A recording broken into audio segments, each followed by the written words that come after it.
అంటార్కిటికాలోని తెల్లటి మంచు ప్రపంచంలో పొగో అనే చిన్న పెంగ్విన్ ఉండేవాడు. అతని స్నేహితులు మంచుపై స్లైడ్ చేస్తూ చల్లటి నీటిలో ఈదుతూ ఉన్నప్పుడు పొగో మాత్రం వేడిగా ఉండే చోటుకే కలలు కనేవాడు. ఒకసారి పరిశోధకులు వదిలిన మ్యాగజైన్లో పొగో ఒక వణుపు ఎడారి ఫోటో చూశాడు.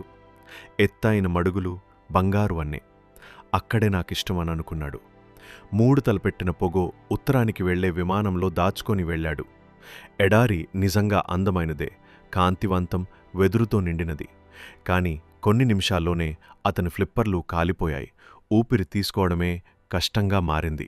అక్కడ కమిల్ అనే ఒంటె అతనితో పరిచయమయ్యాడు.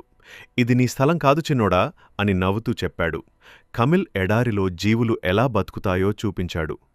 చింతించకుండా నీటిని జాగ్రత్తగా వాడుతూ వేడిలో జీవించడాన్ని నేర్పాడు. పొగోకి తెలిసింది అతను ఈ పర్యావరణానికి సరిపోడు. పోని రావడంలో సహాయపడిన కమిల్ పొగోను తిరిగి ఇంటికి చేర్చాడు. తిరిగి మంచుపై స్లైడ్ చేస్తూ పొగో చిరునవ్వుతో అన్నాడు, ప్రతి జీవికి తన ప్రాంతమే ప్రత్యేకం. ఎడారి అందమైనది, కాని మంచు నా ఇల్లు.